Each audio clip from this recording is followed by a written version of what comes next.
Real estate రంగంపై BRS Congress మధ్య మాటల యుద్ధం ముదిరింది.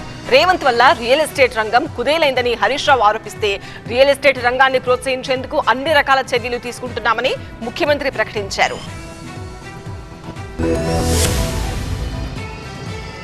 ఇంకా మళ్ళీ రేపో మాపో రిజిస్ట్రేషన్ ధరలు వేస్తారట, భూముల ధరలు వేస్తారట, ఇంకా మళ్ళీ అదో భారం వేస్తావు. ఇప్పటికే రియల్ ఎస్టేట్ కుప్పగూలిపోయింది. స్టాంప్స్ అండ్ రిజిస్ట్రేషన్ ఆదాయం తగ్గిపోయింది. ఇప్పటికే దాదాపు మీ అంచనాల కంటే 5,000 కోట్ల రూపాయలు గత సంవత్సరం స్టాంప్స్ అండ్ రిజిస్ట్రేషన్ ఆదాయం తగ్గింది. 5,000 కోట్లు తగ్గింది గత సంవత్సరం.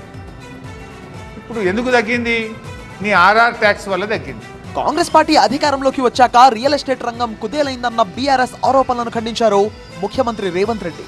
రియల్టర్లకు ప్రభుత్వం అండగా ఉంటుందన్నారు. రియల్ ఎస్టేట్ ఈజ్ ఫైనల్గా ఒకటే మాట చెప్తున్నారు, రియల్ ఎస్టేట్ సెంటిమెంట్. మీరు ఏ విధంగా ఈ సెంటిమెంట్ను డ్రైవ్ చేస్తే ఆ విధంగా ఉంటుంది. అదే ₹1,00,000 ఎకరం అంటారు, ఒక 6 నెలలు ఉరితే అదే ₹1,00,00,000 అంటారు. ఆ ₹1,00,00,000 100 కోట్లకు కూడా పోయింది.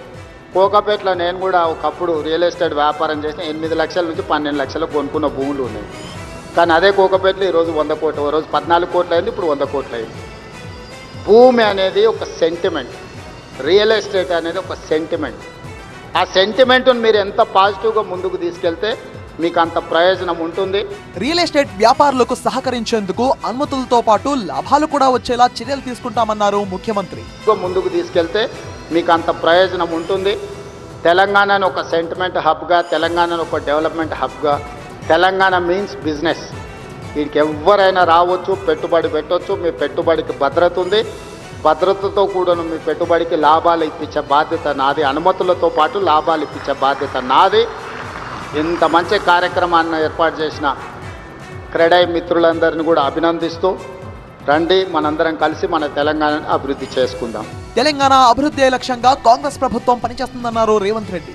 ఎవరికి నచ్చినా నచ్చకపోయినా ఫ్యూచర్ సిటీ నిర్మించి తీరుతామన్నారు ఆయన.